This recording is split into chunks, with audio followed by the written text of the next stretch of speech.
खास हरियाणा देखने वाले सारे दर्शकों ने सोनू बाली की राम राम भाई। टिकरी बॉर्डर दिल्ली आ रहे हैं, किसान आंदोलन चल रहा है और हमारी माताएं हैं, तो बात करांगे कि वो भी इसका हिस्सा बनी हैं और क्या कुछ है। वहीं से यहाँ से शुरू कर लें जी, यहाँ से शुरू कर लें। हमारी ताई गला बतला ले पहला। राम राम ताई। राम राम भाई। क्या नाम है पहला तुमने बताया था? ओमपति। ओमपति, जो बढ़िया देसी नाम है, देसी ताई है ओमपति।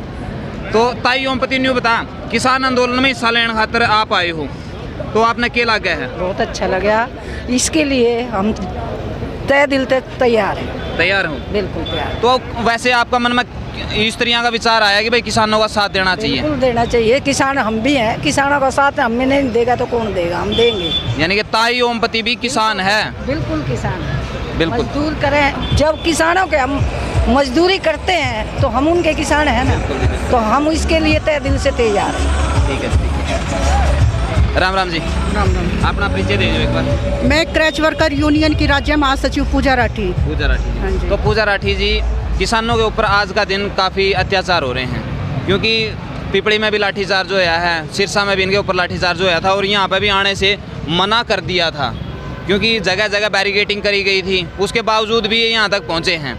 तो सरकार ने इनकी तरफ ध्यान देना चाहिए। बिल्कुल ध्यान देना चाहिए, और जो भाजपा सरकार की नीतियां हैं उसकी हम घोर निंदा करते हैं। जब से भाजपा सरकार सत्ता में आई है, हमारे प्रदेश का, देश का हर वर्ग के नागरिक इतने परेशान है भाजपा सरकार की नीतियों से। हम चाहते हैं कि सरकार अपनी हठ धर्मिता को छोड़कर किसानों की तरफ ध्यान दे और इनकी जो जायज़ मांगे हैं उनको जल्द से जल्द पूरा करे।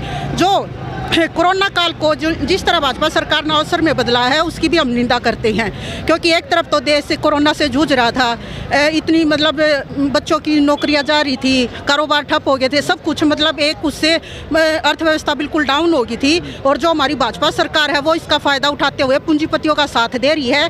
कोरोना काल में ही एक तरफ तो सभी विभाग सब कुछ बंद था और उसी दौरान हमारी भाजपा सरकार इन काले कानूनों को पेश करती है, उन पे अपनी मांगे मनवाती हैं। फिर अभी ये पीछे हमने देखा कि किस तरह से संसद में इन बिलों को पास किया गया है, ना तो ये सरकार किसी की सुनती है, किसी सांसद की मंजूरी नहीं लेती है, बिना बहुमत के ही इनको पास कर देती है। और जब किसान इनका विरोध कर रहे हैं तो उल्टा ही भाजपा सरकार किसानों पर टॉर्चर कर रही है, आंसू गैस के गोले फेंक रही हैं।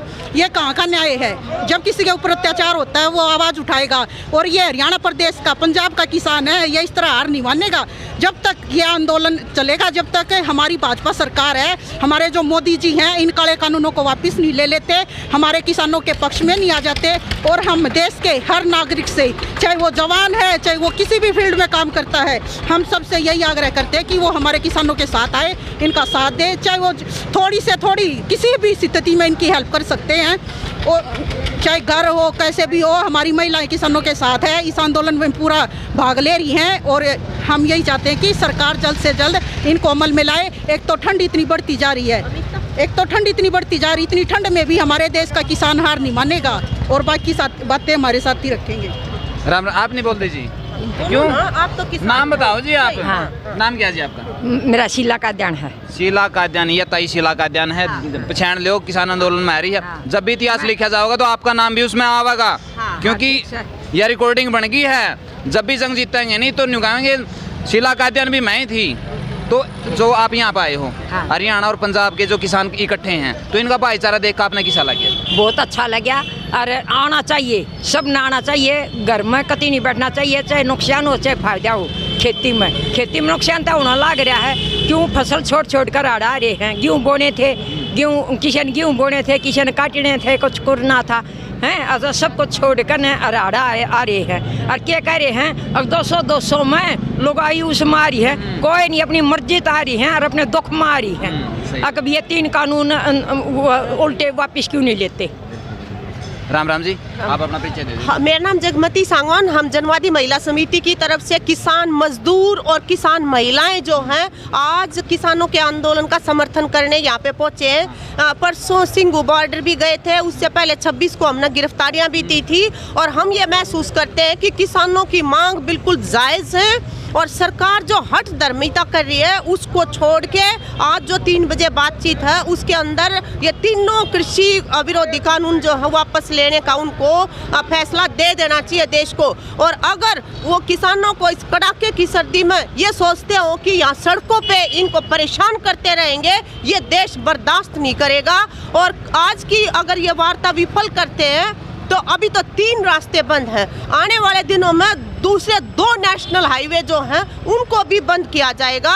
और अभी जैसे दूसरी साथी बताई थी कि चोर दरवाजे से कोरोना के टाइम आप किसानी पे हमला करते हैं, अरे वो जो सबका पेट भरते हैं आपको वही मिले, मतलब डाका डालने के लिए उनके हकों पे डाका डाला गया है, ये इसको बर्दाश्त नहीं किया जाएगा।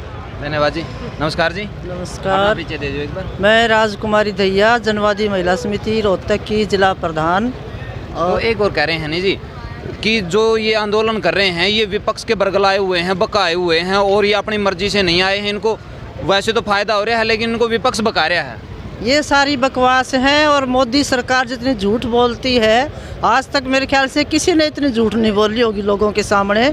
और ये झूठों की सरकार है, जुमलेबाजियों की सरकार है और हम इसका बिल्कुल कड़े शब्दों में निंदा करते हैं जो ये कहते हैं कि ये आतंकवादी हैं और ये किसान दूसरे जो विपक्षियों ने भेज रखा है, ये बिल्कुल कोरी झूठ है। सारे किसान अपने दुख दर्द के और ये जो काले कानून, क्योंकि पहले इतने किसान आत्महत्याएं कर रहे हैं, खेती पर पहले इतने सारी वो चीज़ें हैं, कटौती कर रखी है इन्होंने, खाद की, बिजली की, पानी की, सब क्या का जो सब्सिडी मिलती थी वो सारी कटौती कर दी थी।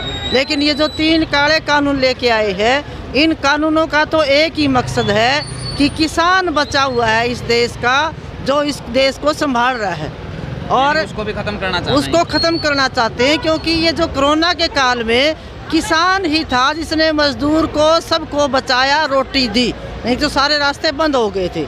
इसलिए हम इन काले कानूनों का कड़ा विरोध करते हैं और जब तक ये कानून वापस नहीं होंगे तब तक जो है ये लड़ाई किसानों के साथ हमारी भी जारी रहेगी। जो ये कह रहे हैं कि ये बरगलाए हुए हैं, उनको इस बात का ज्ञान होना चाहिए कि चौधरी छोटू राम में 1939 में उन्होंने पंजाब और हरियाणा की मंडियों को जो है स्थापित किया था यहाँ पूरे देश के अंदर। और इसी वजह से इन दोनों प्रांतों का किसान जो है उसको एमएसपी का और मंडी का फायदा मिलता है। आज जब वो मंडी पे हमला कर रहे, एमएसपी पे हमला कर रहे हैं, तो जाहिर है कि सबसे पहले हम ही आएंगे भाई आगे लड़ने के लिए। और उनको अगर वो झूठा ब्लेम करते हैं, प्रधानमंत्री जी को शर्म आनी चाहिए कि भ्रम और आशंका फैलाई जा रही है। हम उनसे पूछना चाहते हैं कि एक जगह भी एमएसपी का नाम नहीं है पूरे वो जो 3 कानून पास किए हैं, आप झूठ बोल रहे हो असल में देश के सामने।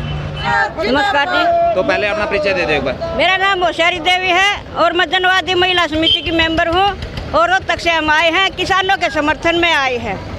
मैं तो एक बात कहना चाह रही हूँ, ये आंदोलन सिर्फ किसानों का नहीं है, ये मजदूर का है, व्यापारी का है, सबका है। किसान वो आदमी है जो कोरोना के टाइम पे घर बैठे लोगों को अनाज और फल, सब्जी और दूध सब कुछ किसानों ने उनको घर बैठे दिया था। इसलिए मेरे सभी वर्गों से अपील है कि किसानों के साथ आए और अपना और सबका भला सोचे। नमस्कार। तो मैं चाहूँगा इस वीडियो को आप ज़्यादा से ज़्यादा शेयर कर दें और अपने विचार नीचे कमेंट बॉक्स में लिख दें। मिला नेक्स्ट वीडियो में, तब तक के लिए सारे भाइयों ने जय हिंद, वंदे मातरम।